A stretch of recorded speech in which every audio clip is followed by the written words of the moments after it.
Okay. So here read the question again. Two masses M1 and M2 are attached to both ends of a string. It explains the string. String is light and inextensible. I will explain what is the meaning of light inextensible string which goes over smooth pulley. A smooth pulley means no friction is there, right? Smooth pulley means no friction is there. Initially, the system is at rest and allowed to fall. Find the acceleration of M1 and M2. Okay, right? Here it says the string is light and inextensible. Light means it has negligible mass. So we don't have to consider a mass of the string, right? So the mass of the string is negligible compared to the mass of M1 and M2. The mass of the string is very small, negligible, so that we can say it's a light string. Inextensible means it doesn't change the size, length doesn't increase. Now, if you take a rubber band and if you pull both sides, what happens? It will extend because it's a extensible, right? Rubber band is extensible. So if I take this pen, so this is inextensible. Now I'm applying a force, but it length is not increasing. Therefore, this is a inextensible, right? So extensible means if you apply a force, tensile force, so force you can apply to one is tensile, you pull both sides, or compression, you push both sides, right? So if you apply a tensile force and then its length is not increasing means it inextensible. If the length is increasing means it's extensible. For example, rubber band. If you take rubber band, if you push, it will extend, right? So rubber band is extensible. So here we consider a inextensible string. Okay, since this string is inextensible. Now, for example, you can see this pen is inextensible.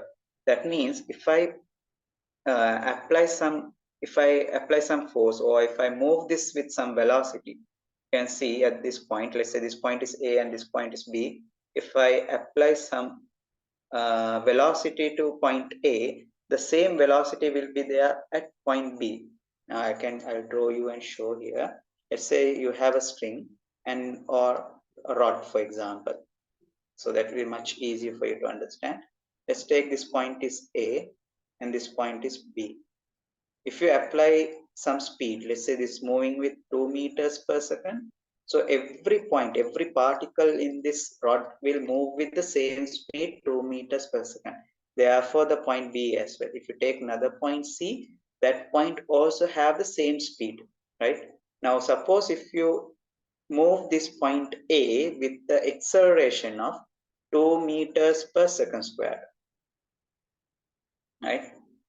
Or else you can take, if you for example, if you move with the acceleration of 4 meters per second square.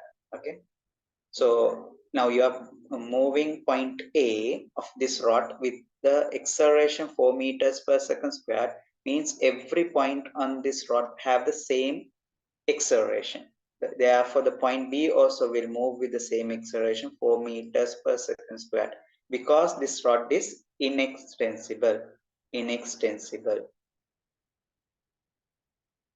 But suppose if the rod is extensible, now I can take a rod. For example, if I take a rubber band, then we can't say if the acceleration here is 4 ms minus 2, then here also it would be 4 ms minus 2 for a rubber band, because it's extensible. So only for inextensible, if the velocity is, and now if you take a point, let's say point A, if that point A has some velocity or acceleration, the same value will be there everywhere on that object, if that is inextensible. Okay, did you all understand this explanation? Do you have any questions regarding this? Raise your hand if you have any question regarding the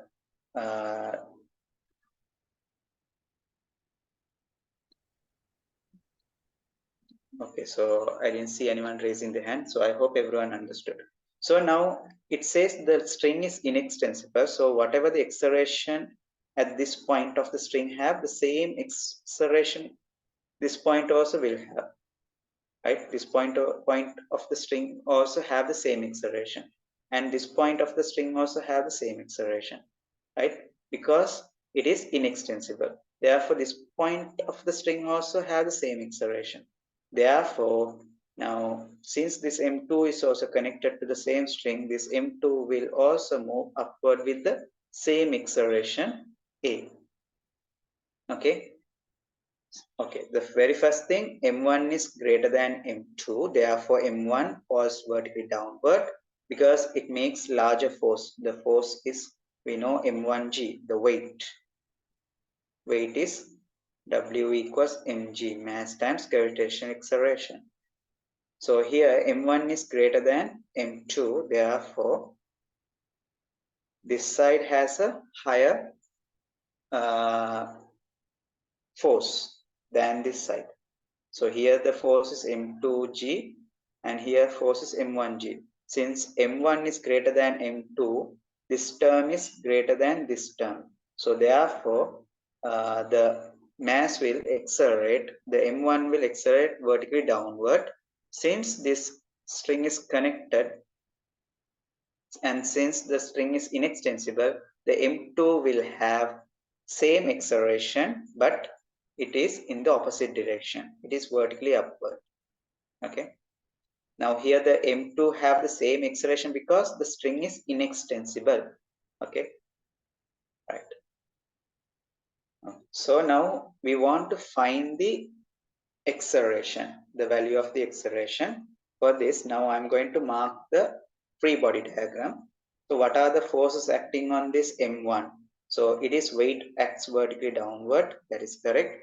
And then there is a tension force acting on it from the string. According to Newton's third law, every action has equal and opposite reaction. Since the mass is attached to the string, so the mass pushes the string downward with M1G force, right? Some with some force. So equal and opposite force will be acting on the object by the string. So we can mark that. Now if I draw this here enlarged picture, so this is the M1G force, the mass M1, and then tension, the string is here. So here I can mark the tension force, this and this. So this one is the tension acting on the string, acting on the string by the mass. And this one is the tension acting on the mass by the string. Okay.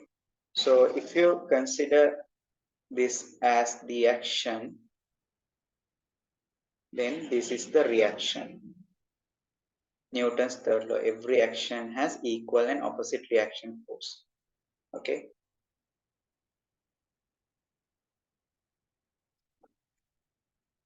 Okay, so now I'll mark the tension forces acting on the string.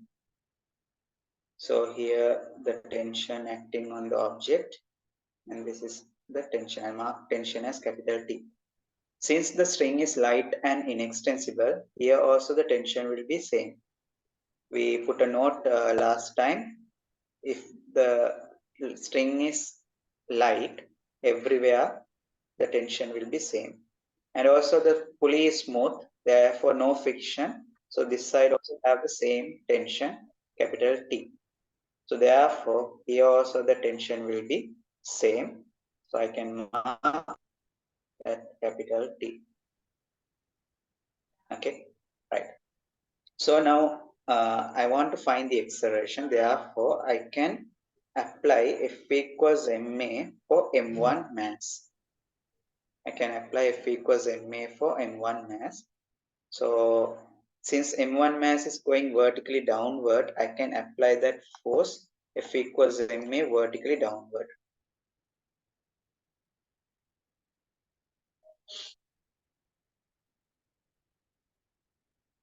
Okay, so I apply vertically downward if P equals MA to the M1 mass. So to M1,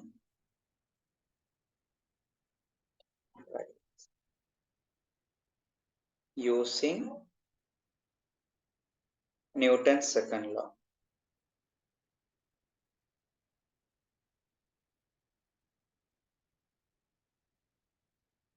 Newton's second law for M1. Okay. So we had to consider direction because these are vectors, force is a vector. So I am applying vertically downward direction if P equals MA. So in downward, now if I consider only the M1 mass here, so what are the force acting on it? Its weight will be there vertically downward and the tension force will be there upward, right? So therefore, these are the only two forces acting on M1 mass. So then I can write vertically downward M1G minus, I'm applying the equation downward, but the tension is upward. We know if it's in opposite direction, we have to take minus, right? M1G minus T equals mass times acceleration, M1 times A, right? Since I'm applying for the M1 mass, so the total mass is M1. Okay, M1 times A, it's moving downward with the acceleration A. So that is equation number 1. So why I'm taking equation number 1, because you can see here, tension is unknown term, acceleration is also unknown term. Two unknown terms means we should have two simultaneous equations. Yes, any questions? Sir, can you explain that equation one, that m, that minus t, that Yeah, okay. So if you consider this mass, here this is the M1, no? This is the M1 mass. So I draw only that mass, okay? So its weight will be there downward. Its weight acting downward, because we know always weight acts vertically downwards towards the Earth's center. So M1G. And there is a tension force acting on it by the string here. This is the tension acting on the mass by the string. Okay, so that is capital T. Okay, and then we can see this mass is moving vertically downward with acceleration A. So A acceleration, right? So this is the now system. For this system, I'm applying F equals ma vertically downward. So now if it's moving vertically downward means definitely the M1G must be greater than T, right? The M1G must be greater than T. Now, for example, let's say there is a box. I'll explain here again. So someone is pushing this box this side with 100 Newton. Some another person pushing this box in this direction 200 Newton. Then we know the resultant will be in this direction 100 Newton, the net force, right? So likewise, now since the object is moving vertically downward, accelerating vertically downward, therefore the force in downward must be greater than the in the other direction, right? So now if you take in this example, right, you can see the 200 is greater than 100, therefore this box will accelerate in this direction to the left side. Similarly, here the object is moving downward means definitely the weight is greater than the tension. Now I'll tell why the tension is here we take it as minus, because it is acting in the opposite direction. We are using the equation vertically downward. So in downward, the M1G is downward, okay? But T is opposite to the direction that we have considered. So now in physics, you know, there are two types of uh, quantities, scalars and vectors. Scalars have only magnitude. Dealing with scalars is easy, very easy, right? So we don't therefore separately study about scalars, but vectors, it has both magnitude and direction. So if you consider a vector in this direction as positive, then opposite direction is negative, right? So here we are considering this equation vertically downward, but the tension is acting in the vertically upward direction. So I'm considering downward, but it is in upward, so it is minus. And then mass times acceleration, F equals ma. So this is the net force. Net force is equals to mass times acceleration. So this is equation number 1. And similarly, I can use Newton's second law to the mass m2, right? So applying, I can write applying F equals ma to m2. So if I apply for m2, now m2 mass is here, okay?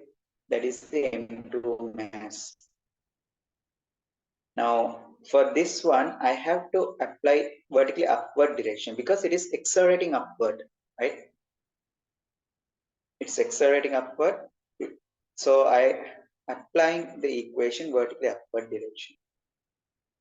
So now if I consider only the m2 mass, its weight vertically downward m2g, and the tension will be there vertically upward capital T, and it is accelerating vertically upward with a acceleration. Therefore, so in upward we can see T is there, capital T minus. Now M2G is downward. I'm considering vertically upward direction, but this is downward, so we have to put minus. M2G equals mass of this is M2 times A. This is equation number 2. Okay. All of you understood how to get this equation 1 and 2? If you have any questions, you can let me know.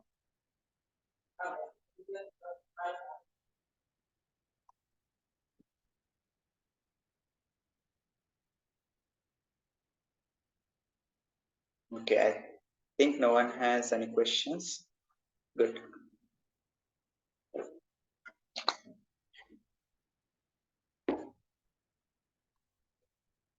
Okay, so now we have obtained these two equations. So it's a two simultaneous equation. Now you may have studied in your level how to solve simultaneous equation. So here we want to find the acceleration. But you can see if you add equation 1 and 2 in the left hand side, the t cancels out. Because plus t in the first equation, it's minus t, in the second equation plus t. So if you add equation 1 and 2, we can remove t from the equation, right? So therefore, okay, if you, I'm going to erase this part. If you want to write down, I mean, especially for the new student, new batch students, if you want to write down, you can take a screenshot now. I'm going to erase this part because there is no space here. Okay.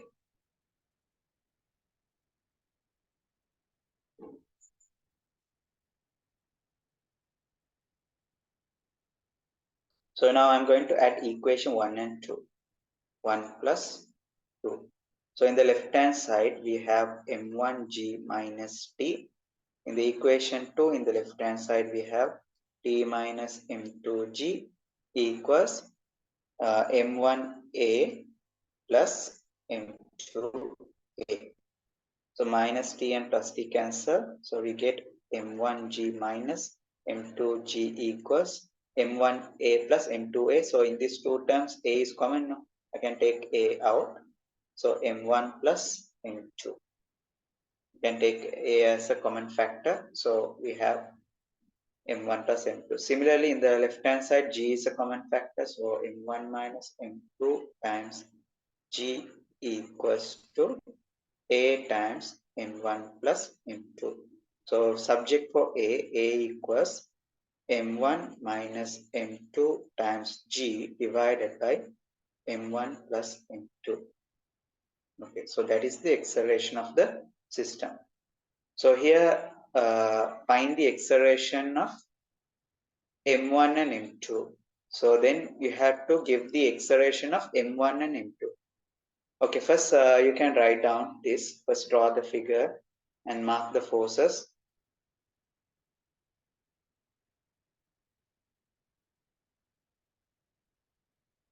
Okay, and then using F equals ma for the to M1 mass. To M1, then we have M1G minus T equals M1 times acceleration.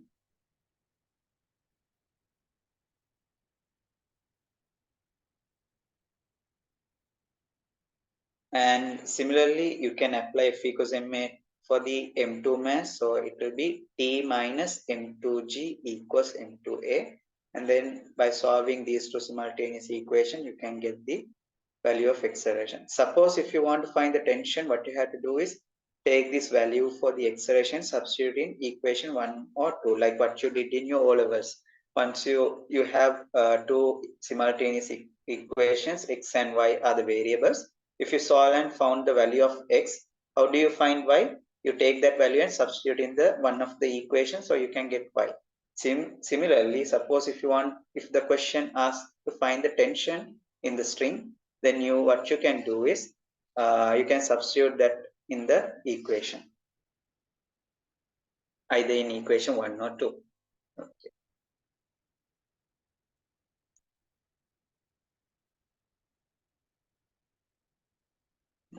So isn't it should be 1 minus 2s? Yeah.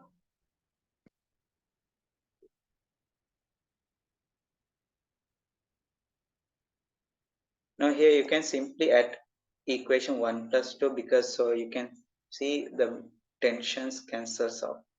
T will remove from the equation. So we can find the acceleration.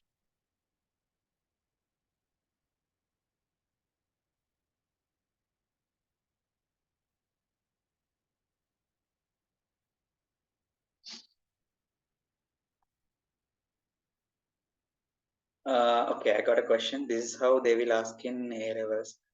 Okay, so this is actually a startup question. I mean, very basic.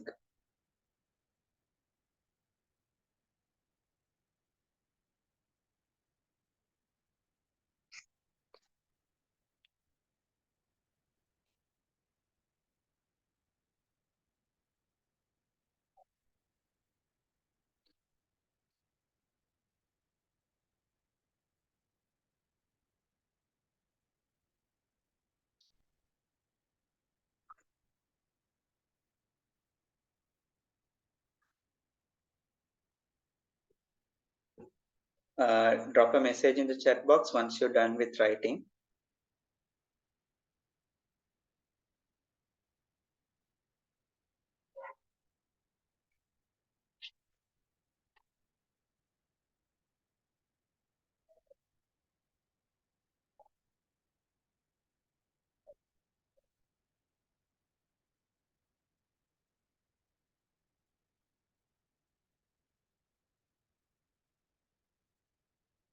Okay, good.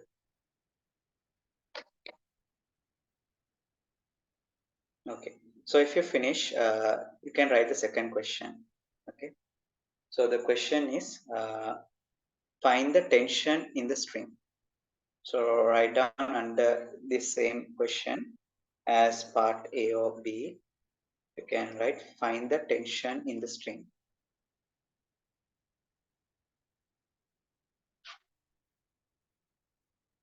Find the tension in the string. So what you have to do is you can take this value A and substitute in equation 1 or 2 for A. Then you can find T. So if I'm doing, I will be substituting equation 2 because we won't find T, here minus T is there, so it's complicated. But here if you take straight away, you can get T by taking this M2G to the other side. So it's better to substitute in equation number 2. Anyway, you can get the same answer if you substitute in equation 1 also, you get the same answer, or 2 also, you get the same answer.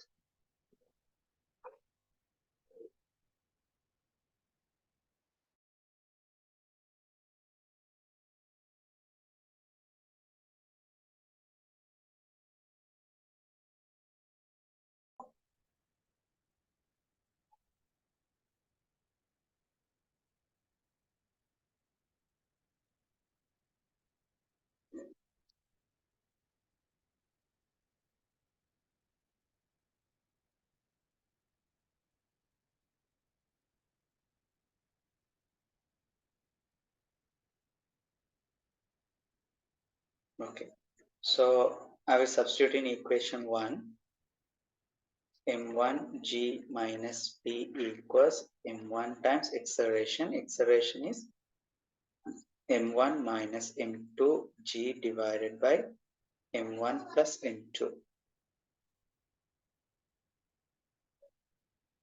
m1 plus m2. So now I can take this to the other side. So I get minus p equals to m1 times m1 minus m2 g divided by m1 plus m2. So m1g comes to this side, it becomes minus m1g. So now we have two fractions. So this is one fraction. We want to add subtract with this, so we can take the common denominator as m1 plus m2. So minus t equals to, take m1 plus m2 as the common denominator.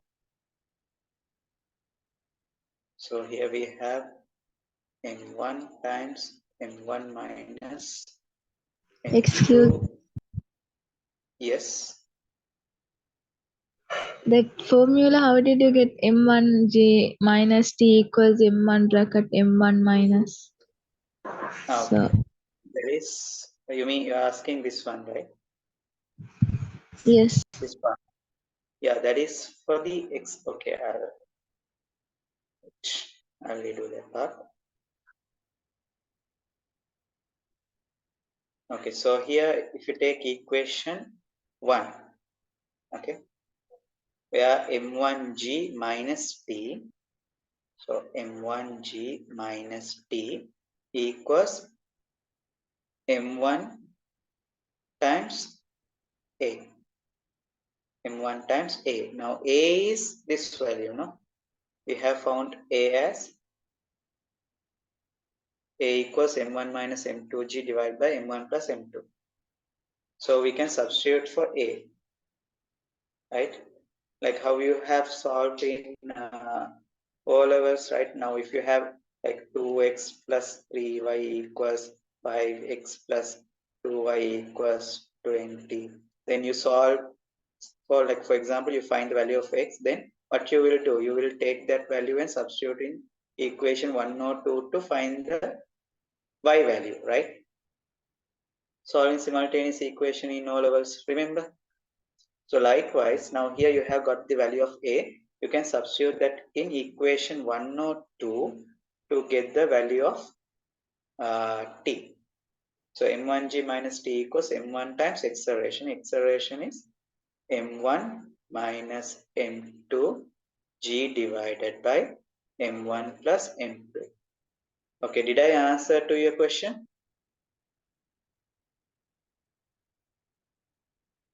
Is that yes, clear? Okay.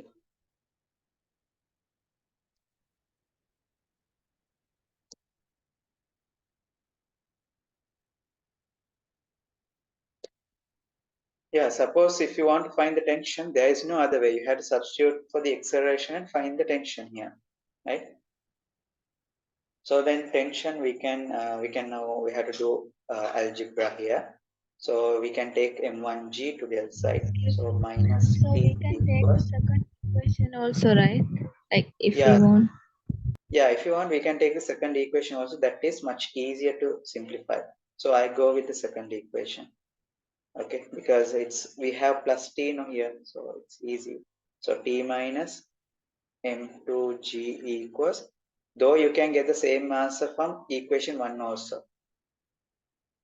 So m2 times acceleration is, we can find that is m1 minus m2g over m1 plus m2. Okay, so now I can take this term to the other side, so it becomes plus. So t equals m2 m1 minus m2 g divided by m1 plus m2 plus m2g. Okay, so then t equals to, I'll take the common denominator m1 plus m2. So here we have, I can simplify this bracket, expand this bracket, m2 m1 minus m2 squared. So G is here plus.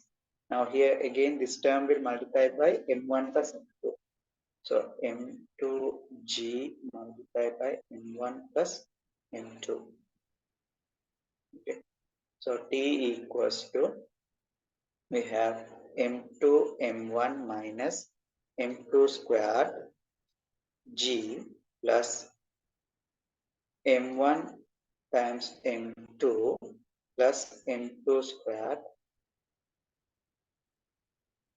G divided by m1 plus m2. Okay, I erase this part. I hope you all finish writing this.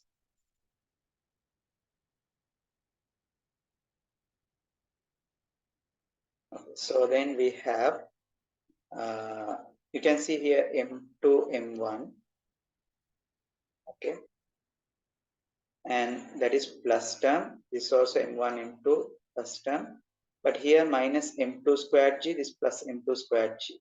So they will cancel. So actually, if you simplify this, if you expand the bracket and simplify, you get 2m1 m2g divided by m1 plus m2. So here m1 m2g plus m1 m2g is 2m1 m2g minus m2 squared g and plus m2 squared g will cancel. Okay. So therefore the tension in the string is T equals to m1 m2g divided by m1 plus m2.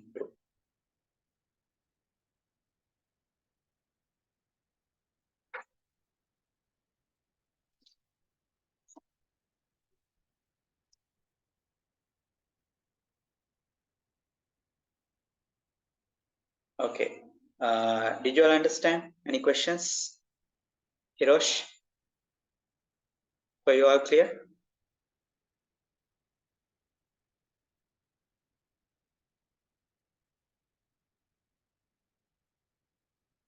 Yes, sir.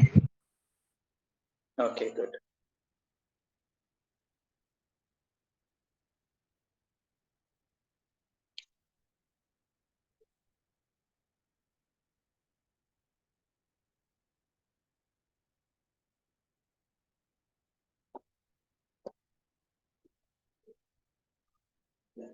Okay. So I will explain this entire question once again. Okay. So here we have a smooth pulley. Okay. And two masses are attached by a string.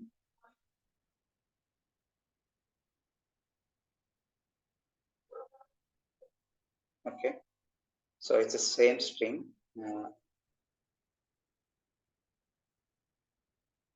So this string goes over the smooth pulley. And then mass M1 here is attached. In this end, M2 mass is attached at this end. M2 is small, so I put. Okay, so the force acting is here M1G. And the tension will be there acting on this mass. And here the force is M2G, the gravitational attraction force acting on the object. And here the tension T. The tension will be same because there is no friction in the pulley, so both sides have the same tension. And also string is light. That is also another reason why everywhere of the string is has the same tension. Okay, now we know m1 is greater than m2, right? So therefore this one will accelerate with a acceleration. Okay, then the string is inextensible, therefore this mass also have the same acceleration. So what you want to do is, first question, find the acceleration, right? So if I want to find the acceleration, I can apply F equals ma for the m1 mass. Applying F equals ma to m1. So it's a vector, so you had consider direction. I'm considering downwards. So downwards we have m1g force but tension is acting vertically upward is equals mass m1 times acceleration. That is equation 1. And then applying F equals ma to m2 mass. So for that I'm applying vertically upward because it's accelerating vertically upward. So upward we have tension T, but the weight is downward, m2g equals m2 times A. This equation number 2. So by looking at these two simultaneous equation, I can simply add equation number 1 and 2. So that now m1g minus T plus T minus m2g equals, so m1 plus m2 times A in the right hand side. Minus T and plus T cancel. Here we get m1 minus m2 g equals m1 plus m2 times A. Therefore, A equals m1 minus m2 g divided by m1 plus m2. So that's how we find the acceleration.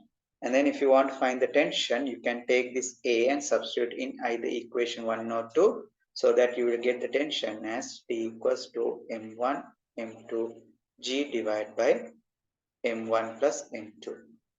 Okay. Do you have any questions? No, right? Okay, so now I give you a question in numerals. That means I'll give now, we have done in algebraic, no? We take M1 and M2. Now I'm going to give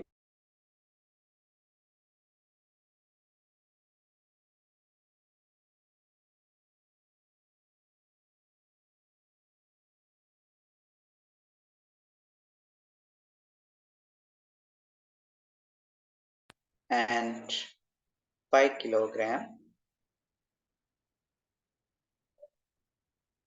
are attached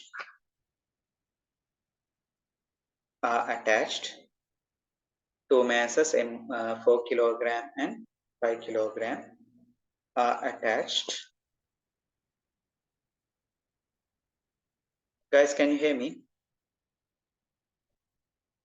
Yes, sir. Okay, suddenly my Wi-Fi connection was disconnected.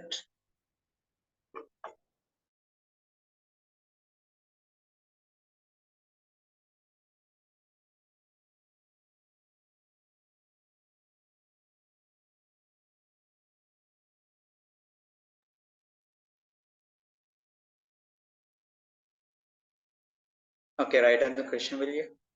Okay, two masses 4 kilogram and 5 kilogram are attached to both end of a light inextensible string. To both ends of a light inextensible string.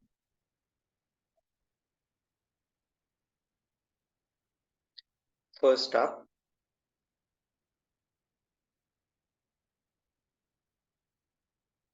the string goes over a smooth pulley. The string goes over a smooth pulley and the system is released at rest. And the system is released at rest.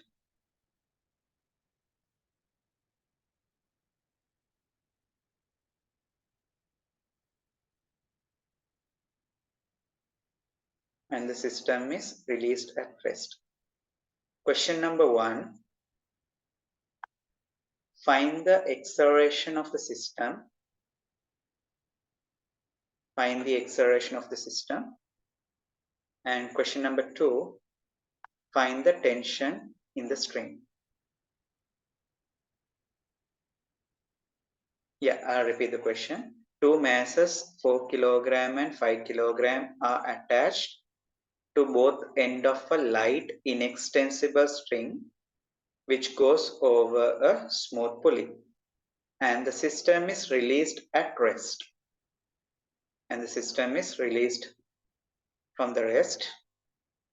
So question number 1, find the acceleration of the system. Find the acceleration of the system.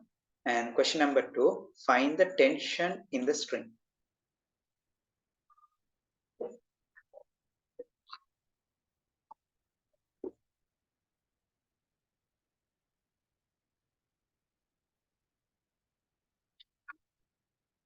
Okay, so you can start.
Okay.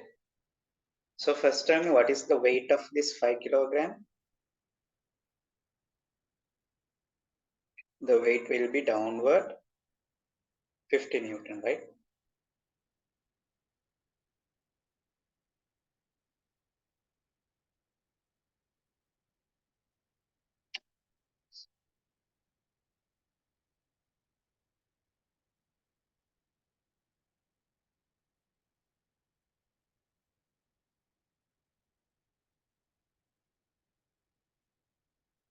So mass is 5 kilogram means weight is 50 Newton and here it's 40 Newton.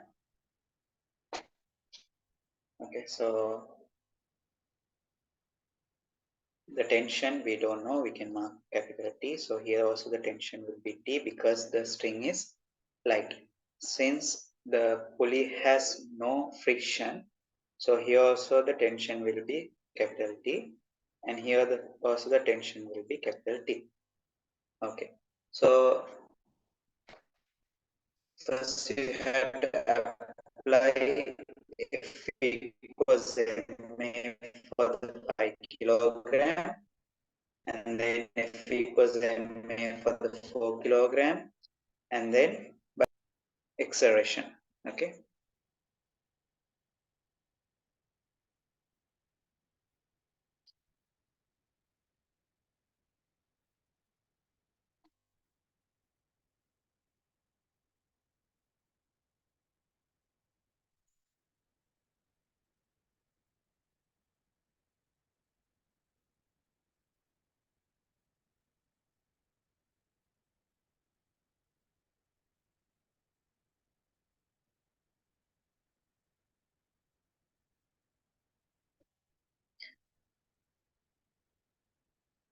If anyone got the answer for the acceleration, you can send your working.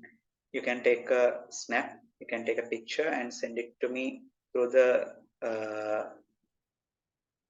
Zoom chat box. You can when you're send it to the Knowledge Institute to the co-host. Okay, so it will be easy to download it.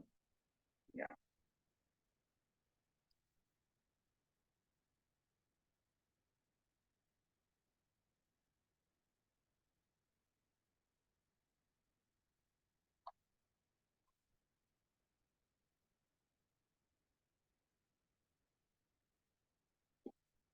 Abby, can you send your working? Can take a snap and send it to me through the chat box.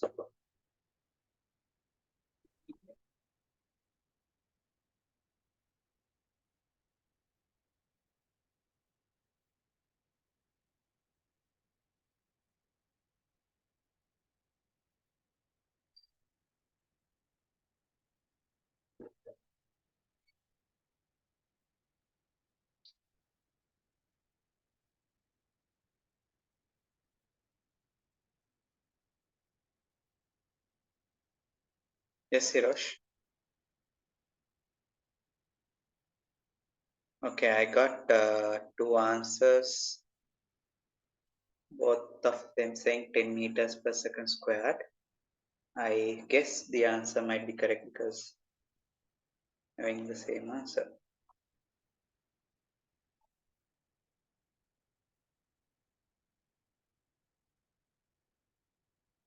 Okay, so this one student's workings. Let's go through this. So using Newton's second law to 5 kilogram mass. Okay, so I really appreciate for sending your working here so that we can discuss. Okay, so when we are applying F equals ma to 5 kilogram mass, so its weight will be there downward, no? So 5 kilogram mass. So this is 5 kilogram mass. Its weight downwards 50 Newton, but the tension will be there upward, right? Tension is there. No? So you have to write 50 minus T equals mass is 5 times acceleration A. So you get 50 minus T equals 5A. This is equation number 1. Okay. And then you can apply for 4 kilogram. Now 4 kilogram if you take, so this is accelerating downward, but the 4 kilogram will accelerate upward. It will also have the same acceleration because the string is inextensible. So here the weight is 40 Newton and the tension here upward T. So for the 4 kilogram mass, we apply vertically upward. So it is T minus 40. So T is upward minus 40 downward and mass is 4 into acceleration. So T minus 40 equals 4A. So this is equation number 2. So then we can simply add equation 1 and 2. So I write 1 plus 2 equals to, we have in the left hand side 50 minus T and plus T minus 40 equals mass 5A and 4A. We get 9A. So minus T and plus T cancel. 50 minus 40 will be 10. 10 equals 9A, right? Therefore, A equals 10 divided by 9 in the units of meter per second squared. Okay.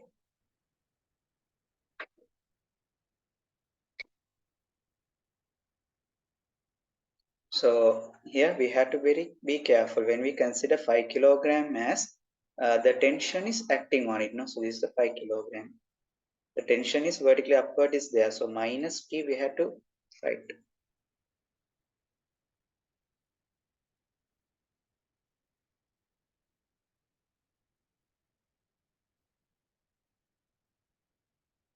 Okay. කාට හරි තේරෙන්නේ මොනා හරි තියනවද? Did you all understand?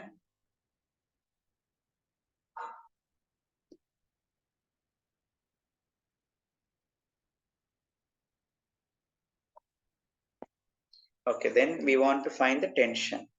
So to find tension, what we have to do, now you have found the value of acceleration, which is 10 over 9 meters per second squared.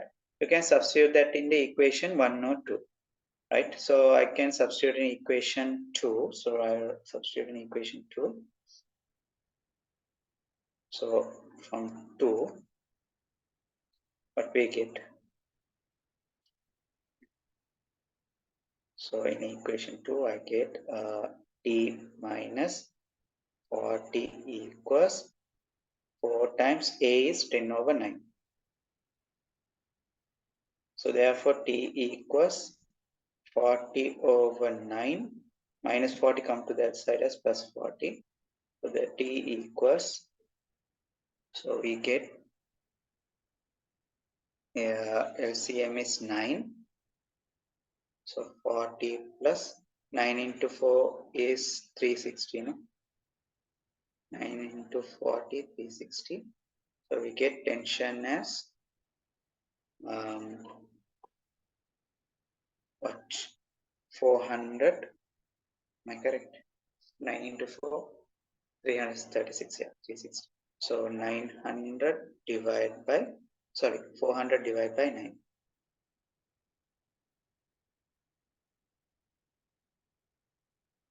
400 divided by 9, the unit of Newton. So you can get the value what is 400 divided by 9. Okay.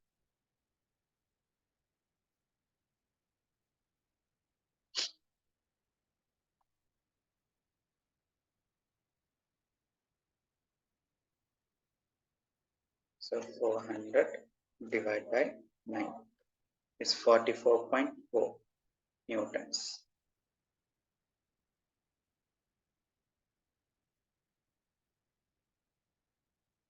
44.4 Newton.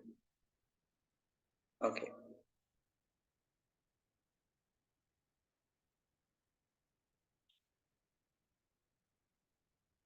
Okay. For practice, I give one more question. The same question, but change the masses as let's say 3 kilogram and 2 kilogram. Okay. Okay. So the question is fully same. Only the difference is the two masses. One is 3 kilogram. The other one is 2 kilogram. Okay. So quickly start.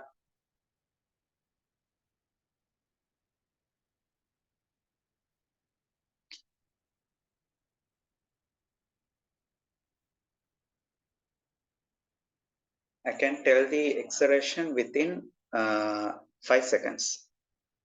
I will tell you that short trick how to get the acceleration very fast.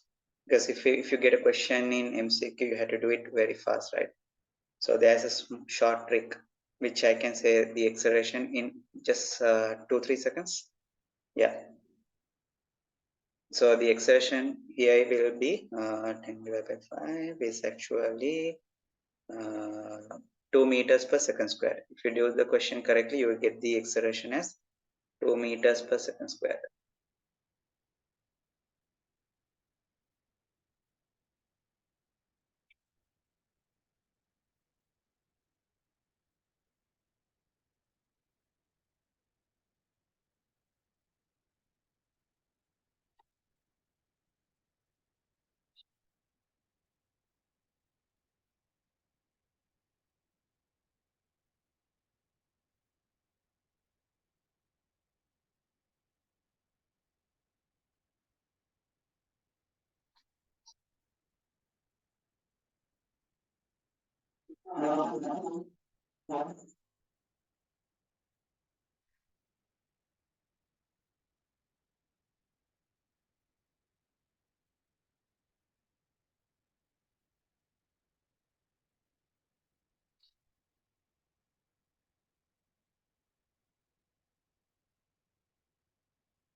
So should we find only the acceleration?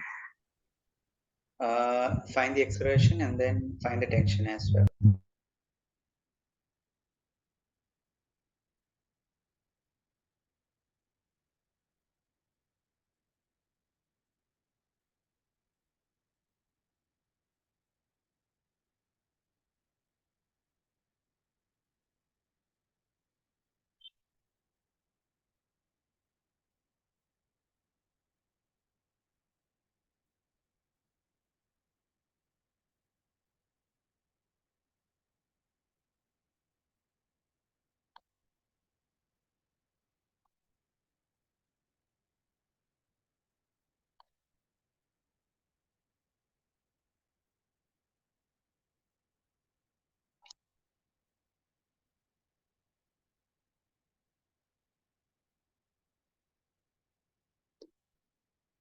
Yeah. Hirosh, you might be correct.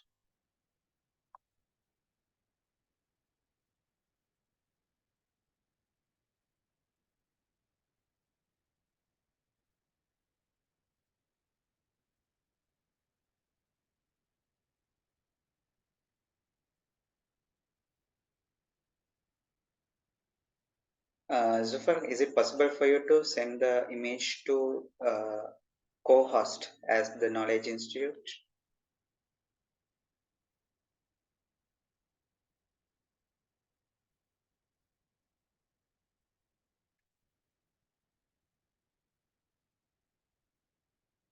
Can you please send it to the Knowledge Institute?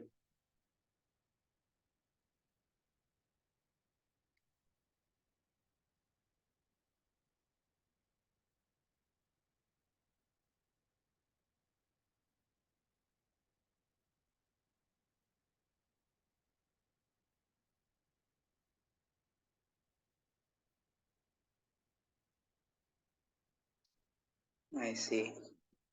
Or else you can share it to me through WhatsApp.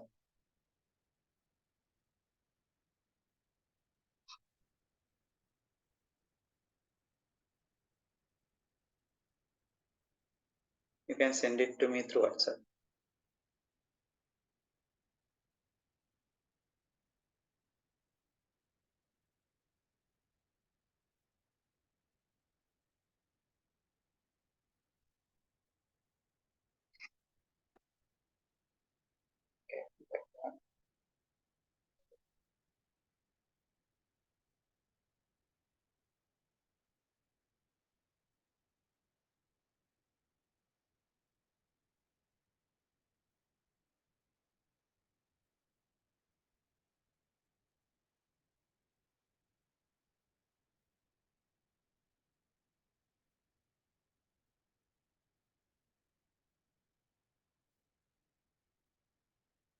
Mm,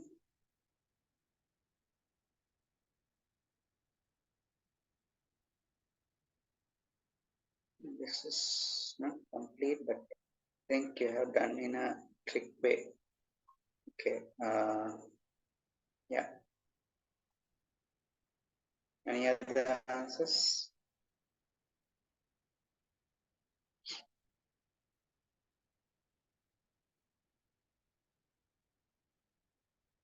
Who else has done?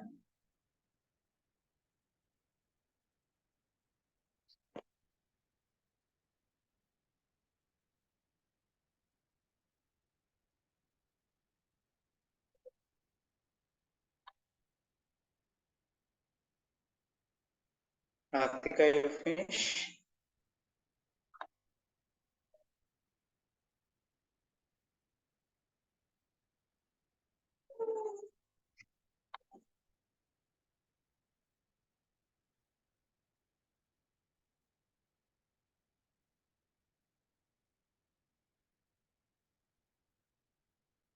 Okay, I'll check. Amna, did you send me through WhatsApp? Okay, I'll find.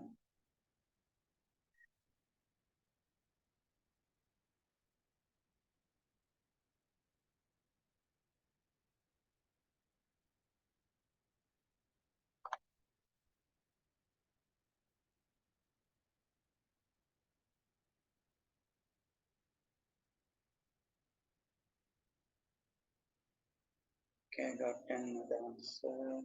Okay, so this one. Mm, okay,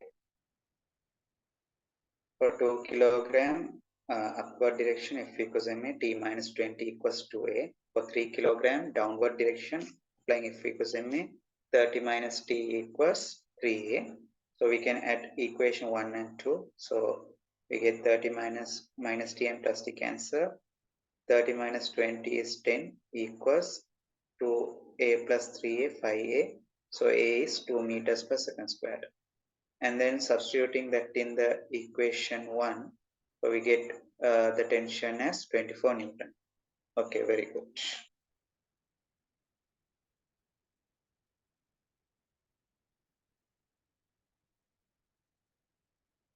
Okay, so F equals MA for 3 kilogram mass downward. So if you consider 3 kilogram mass, the weight is 30 Newton, no? Not 50, right? Because since mass is 3, the weight will be 30 Newton, right? This will be 30 Newton, right? 30.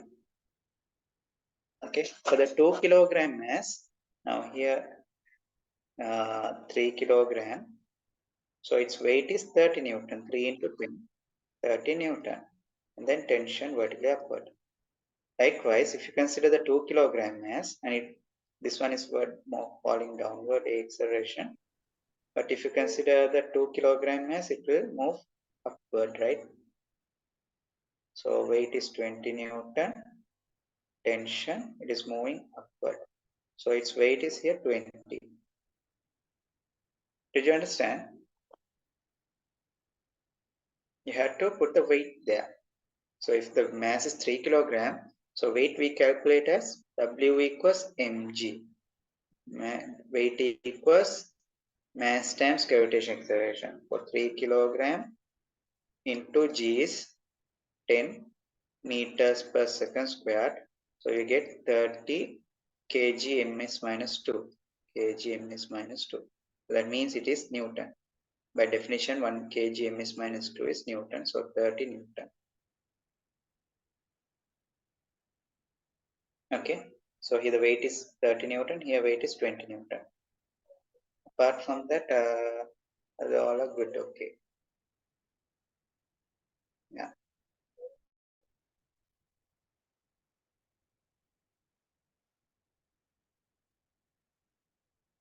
So only the mistake is you have to take the weights correctly. Okay, good. Okay, then. Mhm.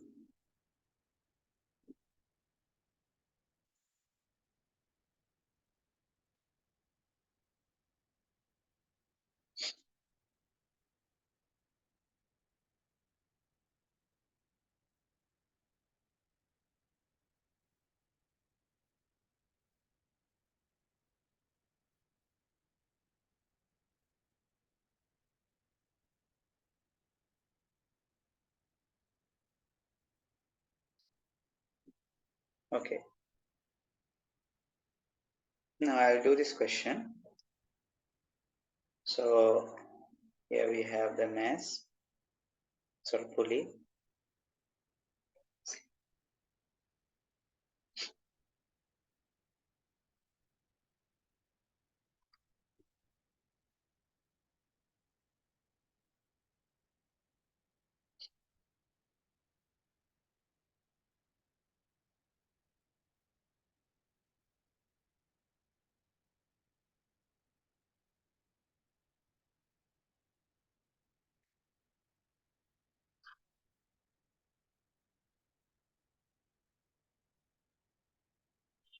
So this one mass is 4 to 3 kilogram.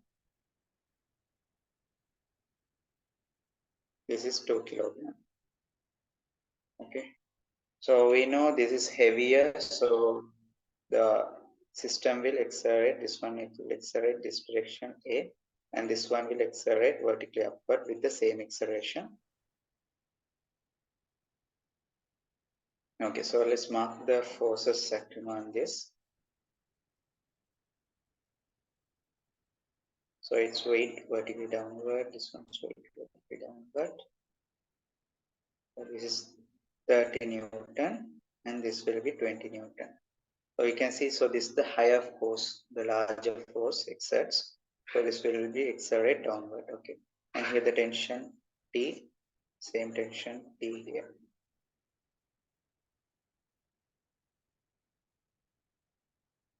Here also the tension T, same tension. Okay, so for the 3 kilogram, we can apply downward F equals MA. So in downward, we have 30 Newton is there minus tension equals mass is 3 kilogram, 3 into A. So 30 minus t equals 3a. This is equation 1 by 1. For 2 kilogram, we apply vertically upward direction F equals ma. So upward we have tension T minus weight is downward 20 equals 2 times A. This is equation 2. So we can add equation 1 and 2. 1 plus 2. So 30 minus T plus T minus 20 equals 3A plus 2A, 5A. So minus T and plus T cancel. 30 minus 20 is 10 equals 5A. A equals 10 divided by 5, 2 meters per second square. So substituting in equation number 2, we have T minus 20 equals to 2 into 2. So T equals 24 Newton. Okay. Okay. So now I hope you all understood how to find the acceleration and tension in this kind of pulley question. By the way, now here I'm going to ask you what is the resultant force. I need an answer from each of you. Okay. So applying this side 30 Newton and applying this side 20 Newton force. What is the resultant? 10. 10 Newton in this direction, right? Okay. So it will be resultant is 10 Newton in this direction. Okay, another example.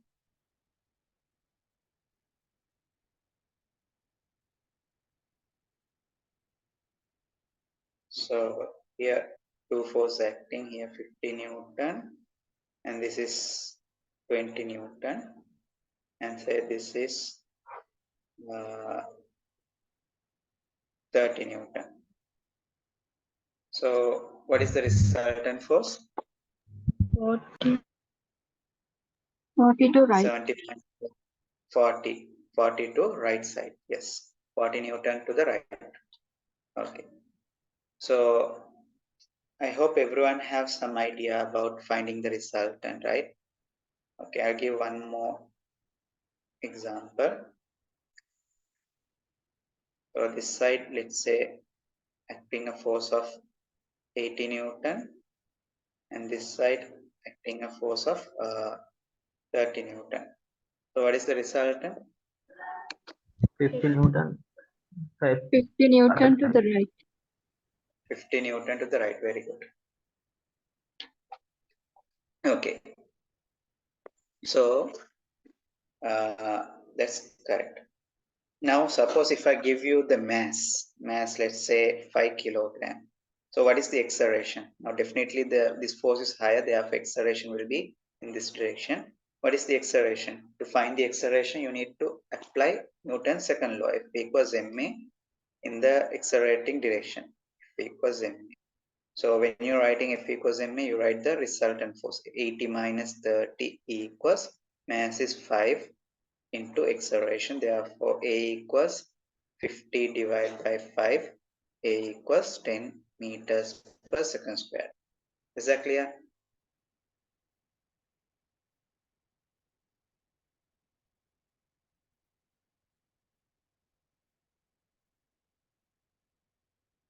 Okay. Now I'll give you another example. You have to find the acceleration.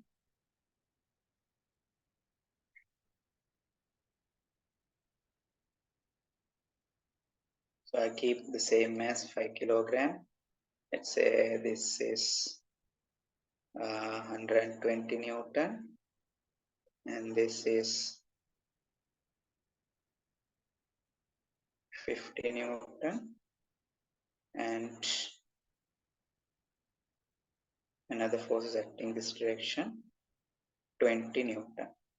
Okay, find the acceleration.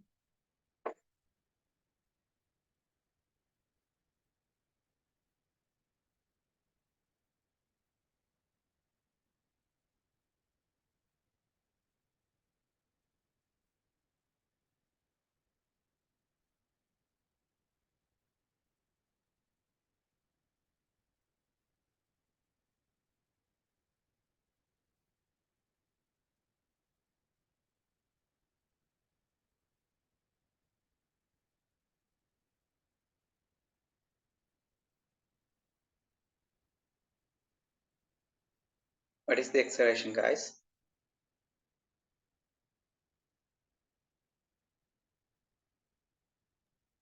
10 meter per second square. 10 meters per second square. Very good. So you take the resultant force. So resultant force will be in this direction, 50 Newton. So 50 Newton equals mass is 5 kilogram times acceleration. So A equals 50 Newton divided by 5 kilogram. So A equals 10 meters per second square. Okay, very good. So now this pulley system question, I will tell you how to do is very fast. Okay. So here you have two forces. One is acting this down this direction, the other direction. So you can think of like this. Two masses attached. In this side applying a force of 30 Newton and this side applying a force of 20 Newton. Okay. And this one is 2 kilogram and this is 3 kilogram. Okay, so therefore you can use F equals ma to this direction because the resultant force is in this force is larger, so resultant force will be in that direction. So acceleration also will be in that direction. So you can use F equals ma that direction. So 30 minus 10 equals the total mass of the system is 5 into acceleration. So 30 minus 20 is 10. 10 equals 5a. A equals 2 meters per second square. So with this, you can get the acceleration just doing the max from your head, right? You know what is the total mass and what is the total resultant force. So one side, let's say it's pulling with 50. Now, for example, I change the masses. Let's say here we have 3 kilogram and this side we have 7 kilogram. Okay. So then this side is heavier, 7 kilogram. It goes downward. So 70 Newton and this side it's pushing with 30 Newton. So therefore resultant will be 40 Newton. 40 Newton, the mass is 3 plus 7, 10. So acceleration. So therefore acceleration of this will be, can simply do it. So 70 minus 30, 40 equals 3 plus 7 into acceleration. So A equals 40 divided by 10, 4 meters per second square. Right? Okay. Did you all understand? Yes, sir. Okay, good.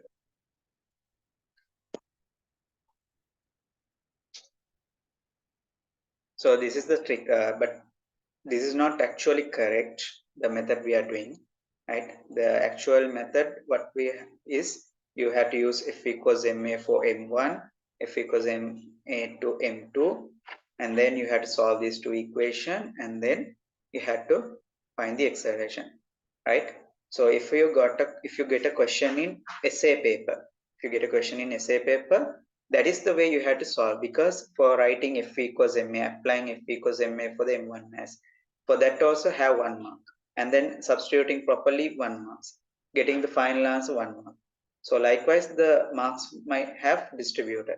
So when if it's an essay paper, you have to do accordingly in the correct way.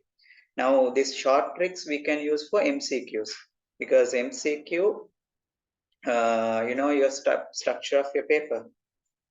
I will erase this. In your A-level exam, 50 MC paper 1 and paper 2 physics, right? So physics 1 and physics 2 means paper 1 and paper 2. In paper 1 you get 50 MCQ.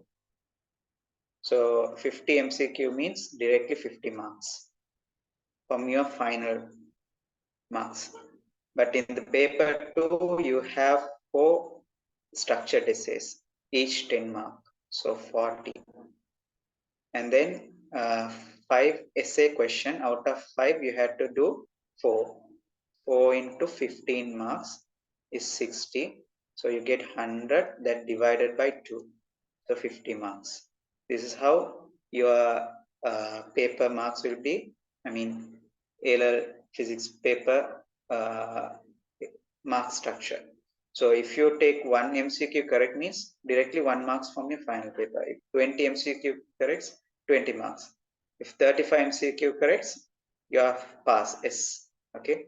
So if you want to go for A, you have to maintain more than 40 MCQs correct out of 50.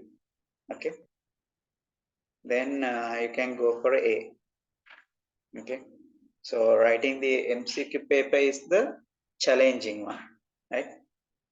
And the easiest part is the structured essay. So if you practice past papers, that's well enough because the same question only repeating, only the same theory they will ask. So easy way to score mark is structured essay. Okay. Right. So if in MCQ you have to do questions very effectively because you want to answer to 50 questions within 120 minutes. That means for each question 2.4 minutes. Right. So you have to practice to give for one question maximum 2 minutes. Then only you will get some extra minute. Okay. And also when you are doing the MCQ paper, so when you realize, okay, for this particular question, it would take more than 2 minutes, you have to skip that and go for the other question. If you find that question will take longer time, then don't stick to that question. You pass that question and do the next question. Okay. So that's the way you have to answer to your MCQ paper. Okay. So I'll give you another example of this pulley system. You have to find the acceleration. So this time you can use that trick. Okay. So I mark these for masses. One is, let's say, 6 kilogram and 4 kilogram. Okay, what is the acceleration? Let's see who will give the answer very fast. I already got the answer in my head. Yes, very good.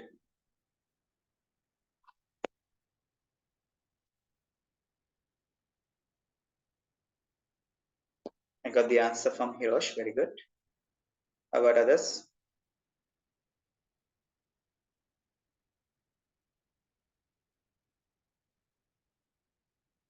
Okay, Ms. Farvin, your answer is correct. Okay, good. I'm getting the correct answers. Yes.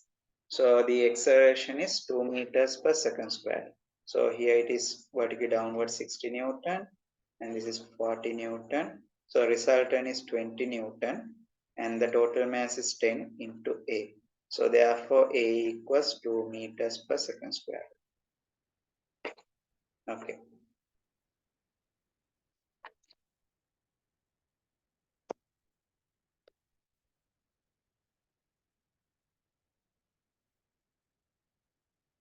Okay, then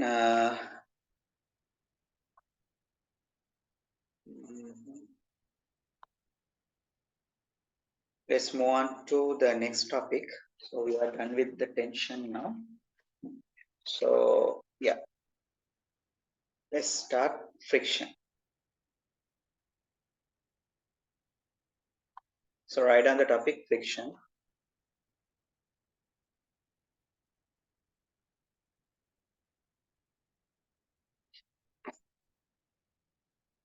Okay, what is friction? Let's see what I'm getting. You might have studied in your levels.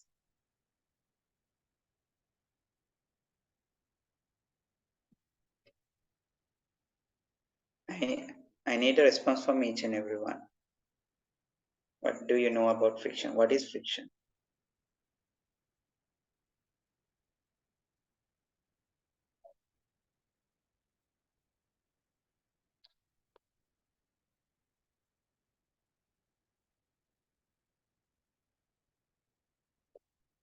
Upthrust we will be studying in fluid hydrostatistics lesson. In here we study about normal reaction force, tension, and friction. Yeah. So friction is the last one, and the gravitational force. So gravitational force is the weight W equals mg. Right. So that one we already studied. Weight, the weight, and then normal reaction force, tension, friction. So friction is the last one. So with that, we can do all the questions from Newton's laws of motion. Okay, tell me what is friction?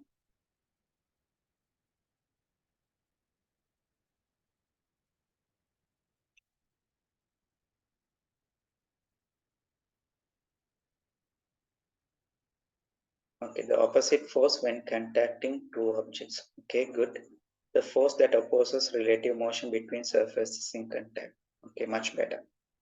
Okay. So, friction is where when there is a relative motion between two objects which are in contact, there will be a friction force opposing the direction of the motion. And also, not only in movement, when there is a tendency of motion also, there will be a friction. Now, for example, uh, for example,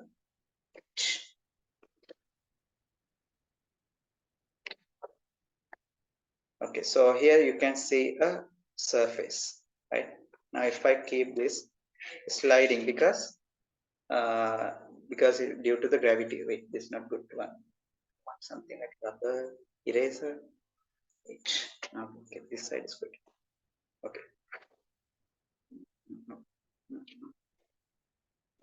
Show something. Okay, so here now this is not wait. This is not sliding. Now it's already I tilted this, but it's not sliding because there is a friction, right? But the friction has a limiting value. So if I increase this, it will slide. Anyway, so when there is a relative motion between two contact objects in contact, or when there is a tendency of motion, also there will be friction. Now you can see this is supposed to be slide, but it's not sliding because there is a equal and opposite friction is acting on this. Now due to gravity, this tends to slide, but it's not sliding because of the friction. Okay, so first let's write down a small objective for friction. Okay.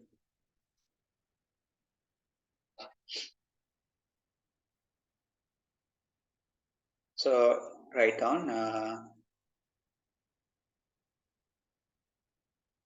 when there is a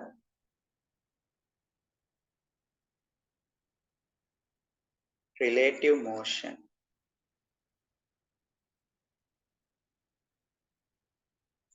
when there is relative motion between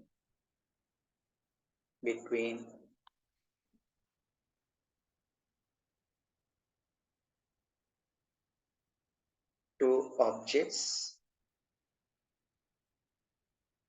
in contact, or when there is a tendency of motion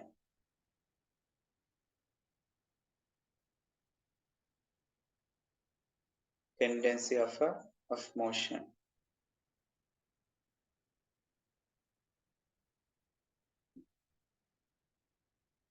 between two objects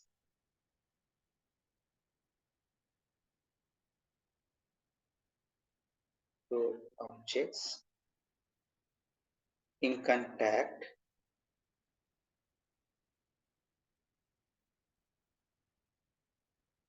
then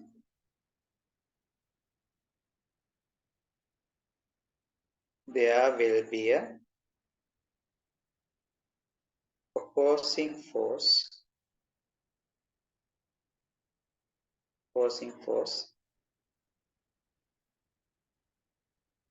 acting along the contact surfaces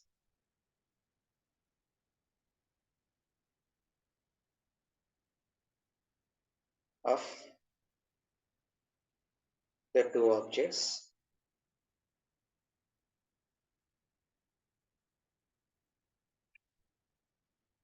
when there is relative motion between two objects in contact.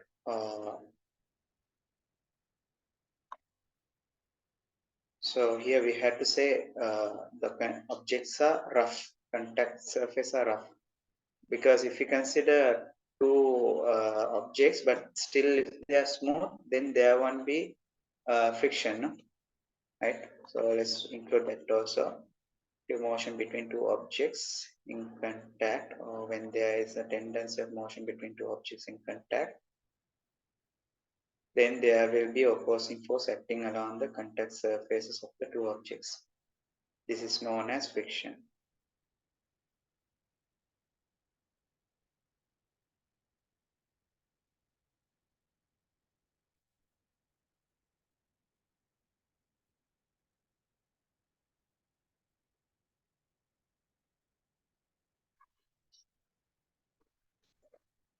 Also here mentioned, friction will be there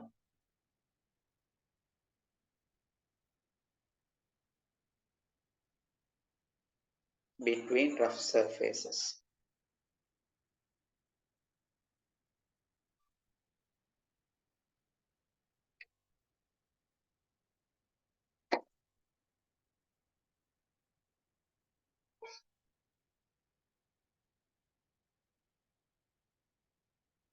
Okay.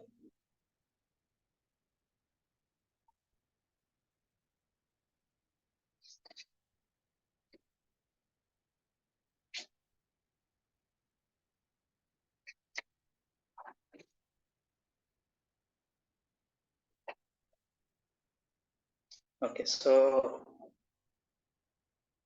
let's write down.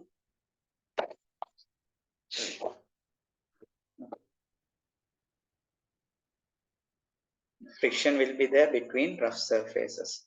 Okay, the surface has to be rough in order to have friction.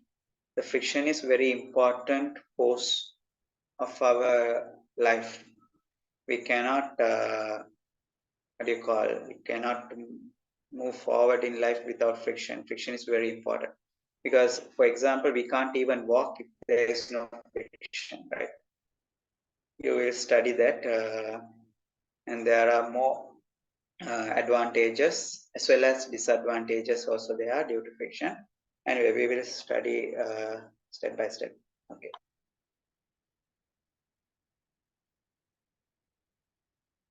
I'll erase this.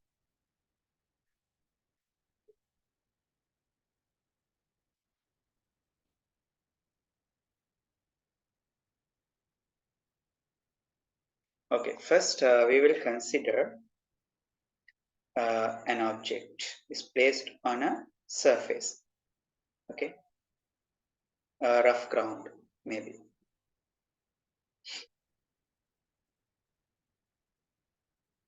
So this is the ground, on that we have placed an object, a box, for example.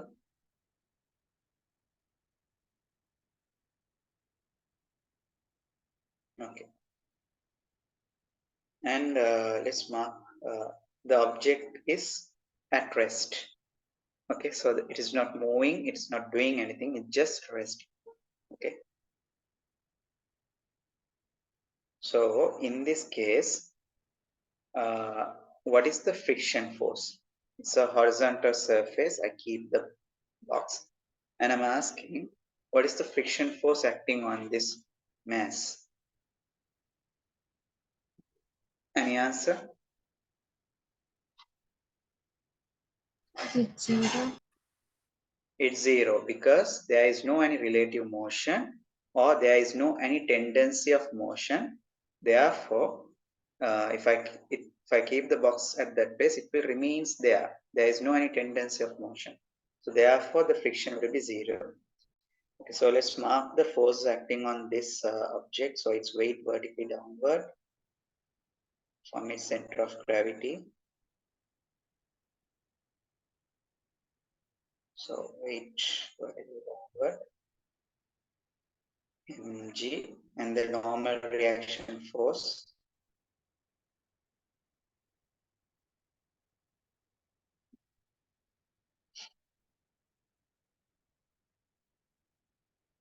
along the same line.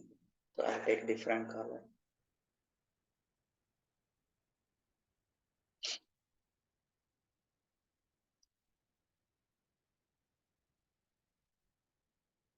this normal reaction force R.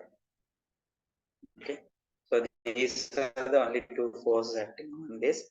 For those who don't understand what is normal reaction force, I give a small brief explanation. Now, if I hold this, right, so I'm holding this pen, okay, so the gravity is pulling this down, okay. If I drop my hand, what happens? It will accelerate downward with gravitational acceleration g, 10 meters per second squared. But I'm holding this, right, because of the friction acting on this. Now here, tendency of motion. Now I'm touching this so that there will be friction. Okay, that's good.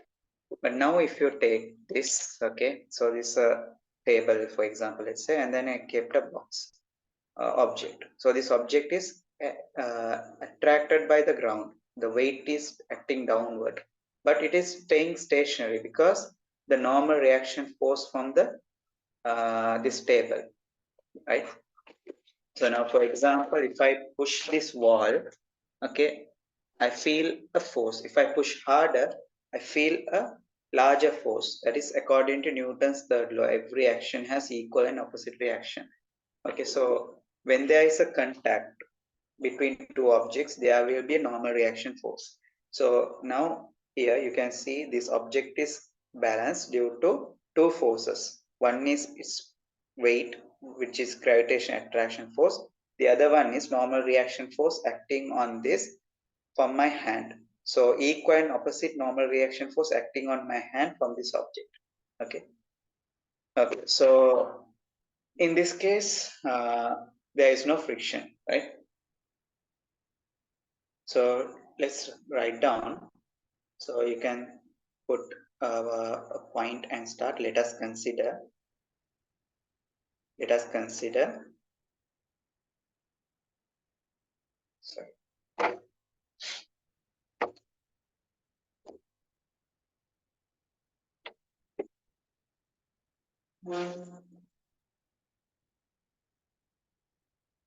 Let us consider an object of mass m. An object of mass m is placed on a rough horizontal ground, horizontal surface, rough horizontal surface. Let us consider an object of mass m is placed on a rough horizontal surface at rest. At rest, so it's not moving. It's at rest.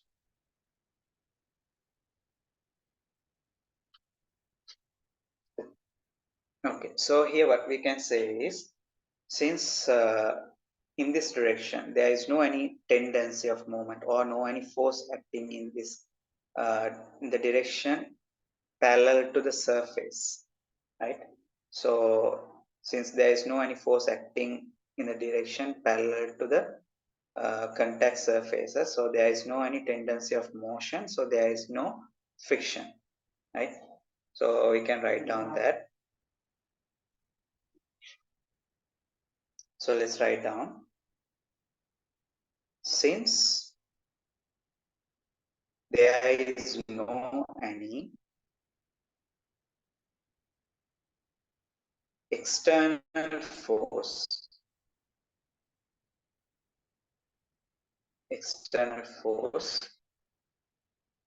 acting on the object,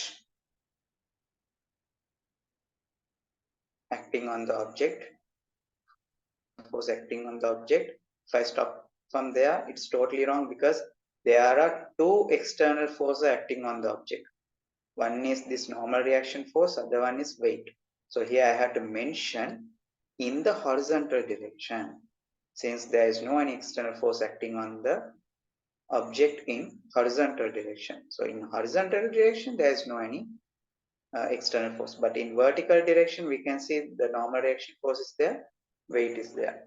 In the horizontal direction,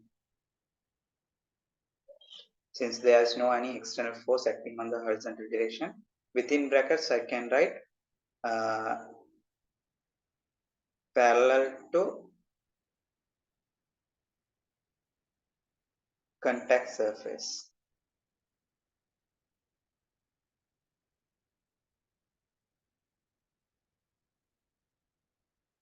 Okay. Since there is no external force acting on the horizontal direction, so what we can say, there is no any tendency of motion. There is no any tendency of motion. Therefore, the friction force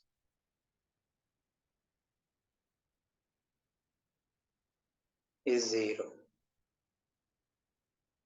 So no friction.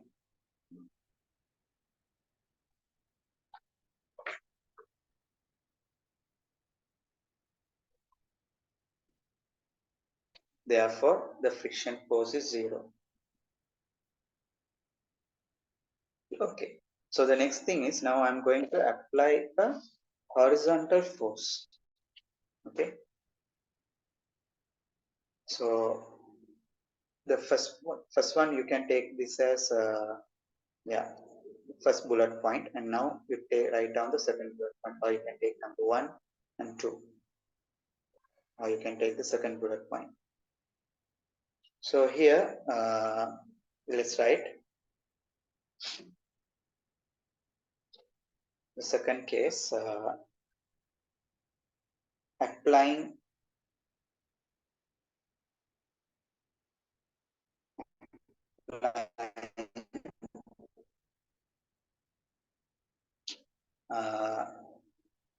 a horizontal force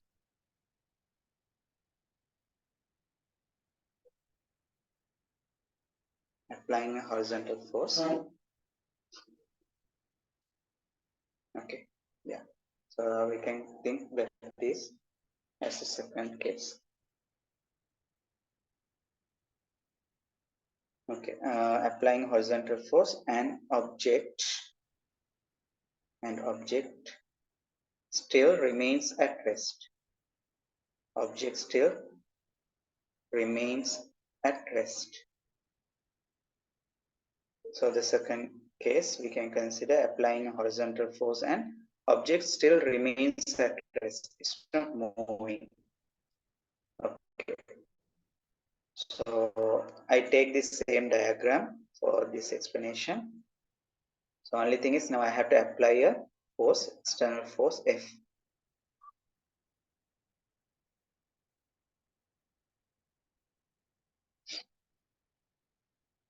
So here is an external force F.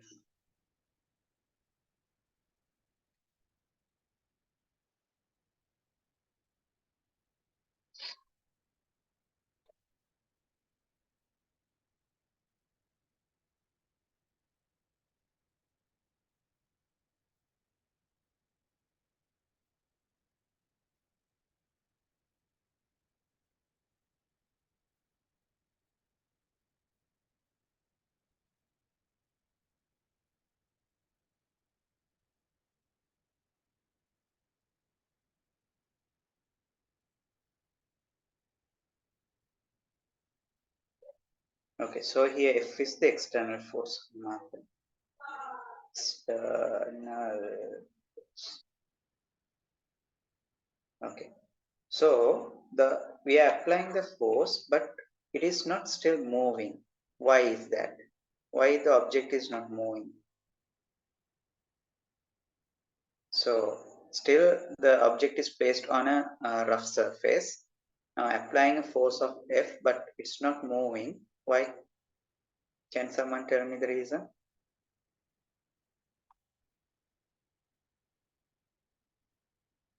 Sorry, sir. What was the question?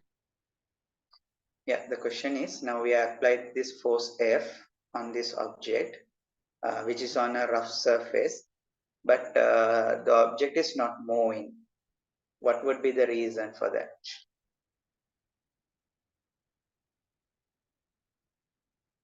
Okay, I got the correct answers from 3 students. Good. Okay, the reason is because of the friction. So the friction is acting from this direction, the opposite direction, right?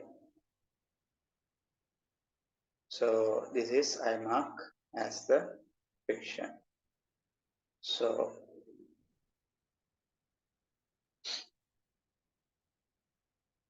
that is F equal and opposite. The friction force will be equal and opposite. So direction is opposite. So then you can see in the horizontal direction the force are balanced, so it's not moving. Now, for example,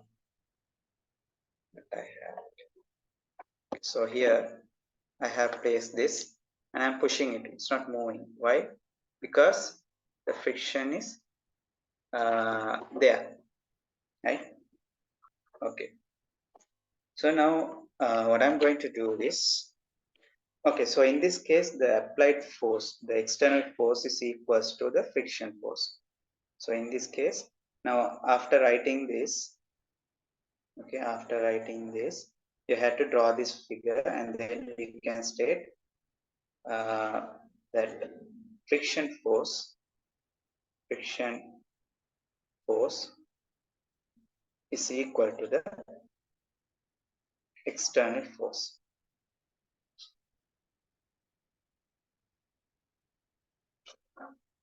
Friction force is equal to the external force. Okay, so first you can draw this diagram.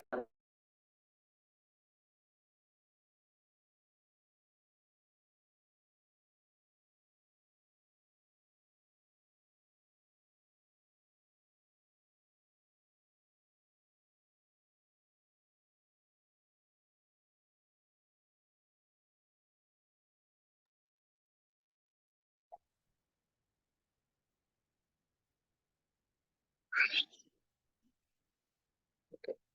So here we can write, here the object is not moving because the friction force will be equal and opposite to the applied external force.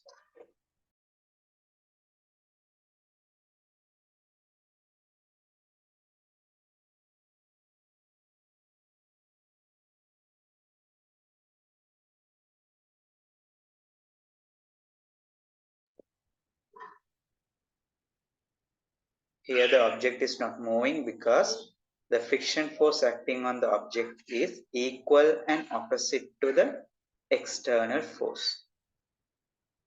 We have to write down that. Here the object is not moving because the friction force acting on the object is equal and opposite to the applied external force.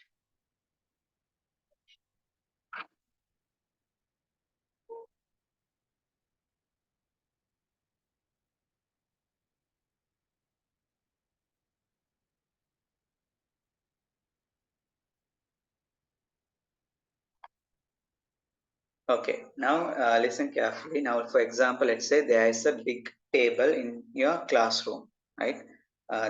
Maybe big teacher's table. Okay, so let's say you want to push that table, right? You put your maximum force. It's not moving because the table is very heavy. Lot of books are there, and the table is very heavy, made of very quality wood. So it's so heavy. You are trying to push. It's not moving because of the friction. So what happens? You gradually increase the force, right? You increase the force and you are increasing, gradually increases, like let's say from 50 newton, 70 newton, 80 newton, 90 newton, and suddenly what happens, at a time it's suddenly accelerate, right? Okay, so the friction force has a maximum value, right? If you consider two objects are in contact, then there will be a friction force, but that friction force has a maximum value. That maximum value directly proportional to the normal reaction force. Okay.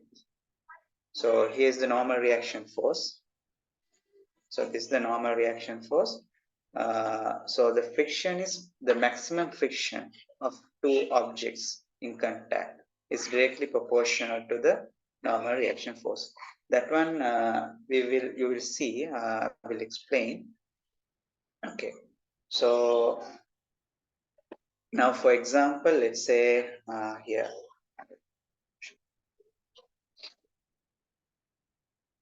Okay.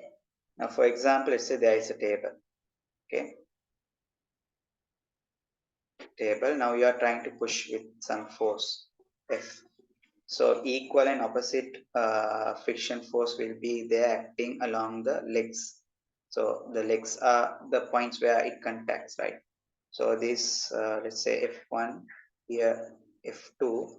So the resultant friction is, let's say F, that is F1 plus F2, right? So that's the resultant that is actually equal to F. So that it won't move, right? It won't move because the total friction acting on this is equals to the applied force. To make my explanation easier, I consider a box. Okay, so it will be much easier for me to explain. Otherwise, I have to consider the legs and all. So here we take the mass. So here applied force F, and here the friction will be there. So I say this has a mass of like 4 kilogram. This object has a mass of 4 kilogram, then its weight will be 40 Newton. Then the normal reaction force will be there, R. So in vertical direction, if you consider the equilibrium, so what is here? Now, for example, if I consider for this, R equals mg. Because in vertical direction, the object is not moving, right? It is in equilibrium. According to Newton's first law, if an object is at rest means no unbalanced force. The force has to be balanced. Okay. So what is Newton's first law? Unless an unbalanced force is applied, the object is at rest, remains at rest, or object in motion remains at constant velocity. If an object is at rest means there is no any unbalanced force, or if an object is moving at constant velocity means there is no unbalanced force. So here in this object is at rest, so there is no any unbalanced force. That means forces must be balanced. So in vertical direction, R equals mg. So if we consider this object here, the weight is 40 Newton. So R must be equals to 40 Newton. Okay. So now let's say you are pushing this box. Okay. You increase the force. And at a certain value, what happens? It will slide. Okay. When you increase the force gradually starting from 0, you increase like 10 Newton, 15 Newton, 20 Newton, 25, 30 Newton, you increase gradually. At a maximum value, what happens if you exceed that maximum value, it will start to slide. Okay. So now, for example, for this case, let's say that maximum force required is, we say that is equals to 100 Newton, or no, not can be 100 Newton, something like 20 Newton, let's say F equals 20 Newton. So 20 Newton is the maximum force. Now what I'm going to do is, I'm going to keep another weight on this box. If I keep another weight on this box, what will happen? Or maybe if someone stands on this box, what happened? There will be the normal reaction force will increase. So I will show you that with a clear picture. So here, let's say this is the box, this same box 4 kilogram.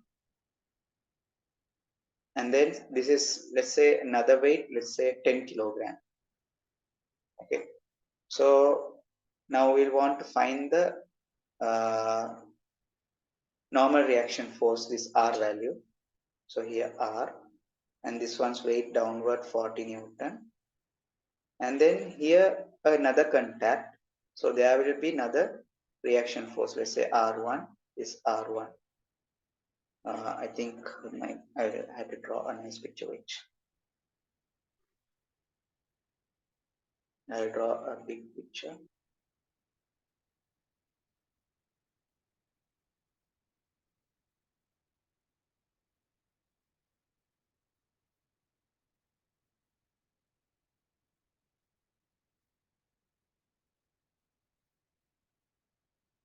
Okay, so here this one weight is 40 Newton. And here normal reaction force R will be there. And here another contact is there. So here we mark R1 and we mark this R1. And this one weight is 10 kilogram. So 100 Newton. Weight is 100 Newton. Now I can consider the vertical equilibrium of this mass. This one. So here therefore R1 must equals to 100 Newton. And then you can consider the vertical equilibrium of the bottom one. Okay. So let's say this is A. So here you're writing for the A. And let's say this is B. And for the B, if you consider the vertical equilibrium. So what are the forces acting upward direction? Only capital R. And then downward direction, R1 minus 40. This is equals to 0. Because there is no any unbalanced force, because force has to be balanced. The net force has to be 0. Okay. So therefore here you can see R equals to R1 plus 40. So the total force acting vertically upward is equals to total force acting in downward direction. So this according to Newton's first law, the object is that rest it is balanced. Okay. So then here R value is equals to R1 is 100. So 100 plus 40. So what happens now? For example, let's say here is the ground and here is the object. Okay. So this one now have some normal reaction force. If someone stands on it, or if I keep some object on that, what will happen? The contact between these two, that will be more pushed, right? So here the normal reaction force will increase, right? So now imagine, now you have that same table in your school, you are trying to push. Okay, the maximum force required is 20 Newton. Okay, so now if your friend climb on that table, so then the force required to push that table will be higher, right?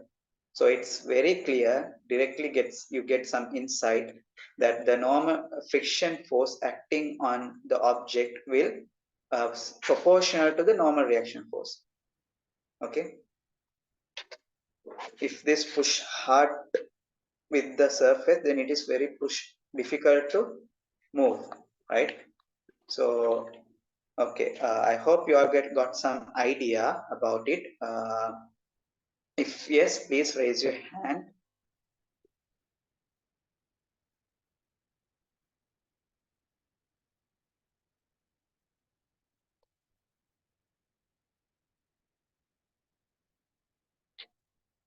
If you understand this explanation, please raise your hand.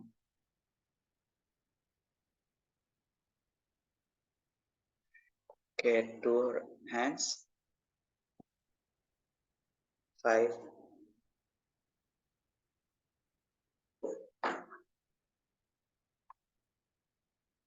Okay, so everyone understood. 8 participants, 2 of them my and yeah, so everyone understood it. Okay, so then I will go to the note.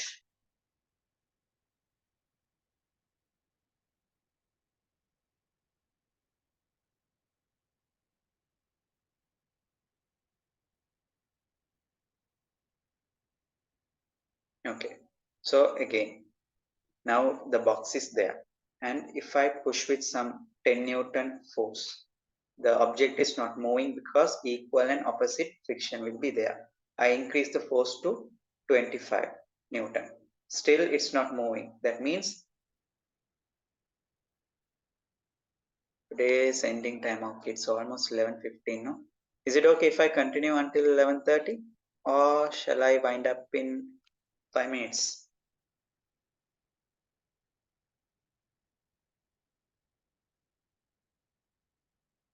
Okay, I need a response from everyone.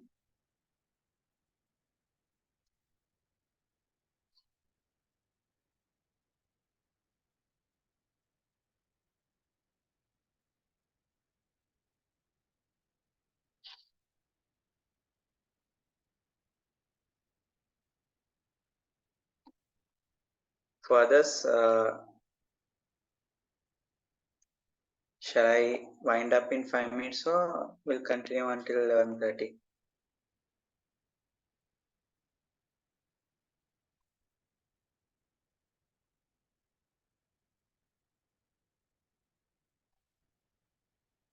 Okay, then I will wind up in 5 minutes.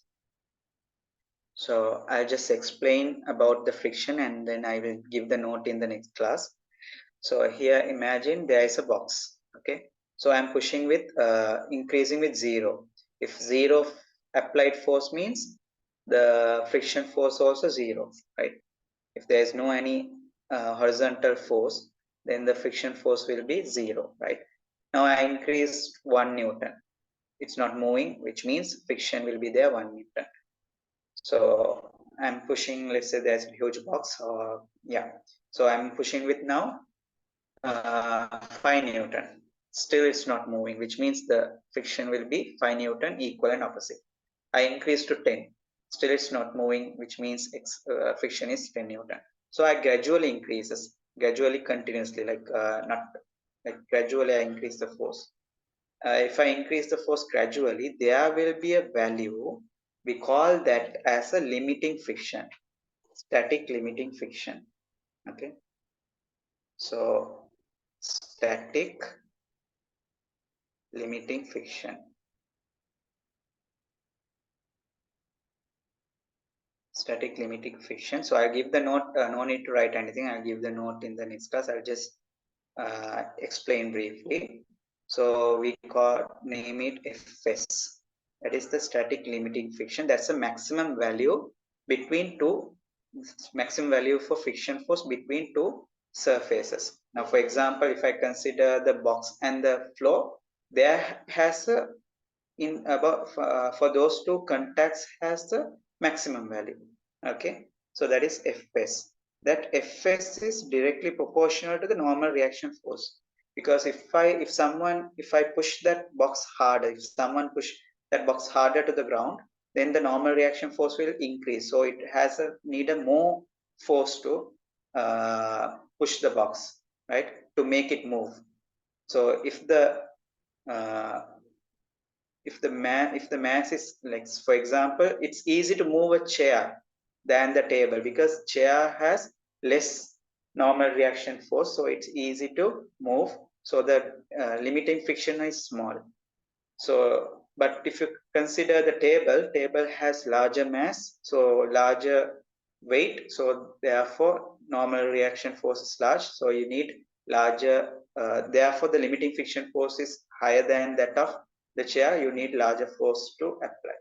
Okay, so therefore this force is directly proportional to the normal reaction force, and then we can write this as,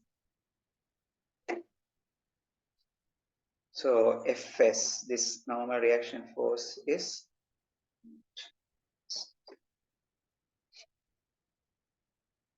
Fs,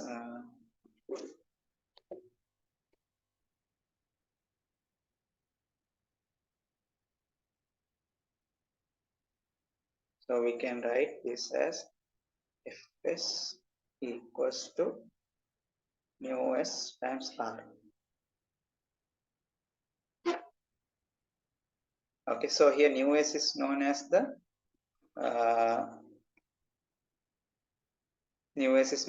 limiting friction coefficient, static friction coefficient.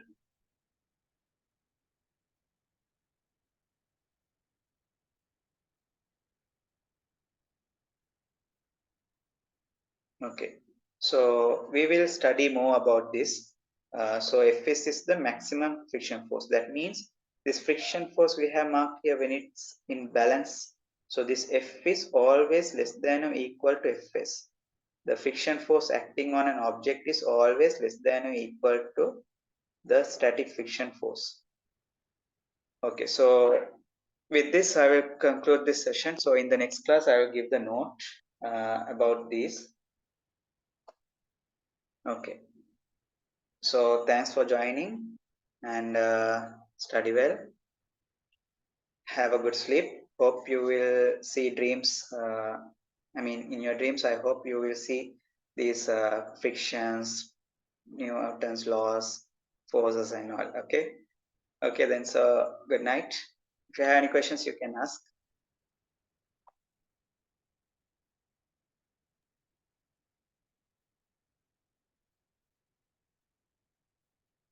Okay, guys. Good night. Bye. Thank you, sir. Good night. Okay, welcome. Good night. Jazakallah, friend. Barakallah.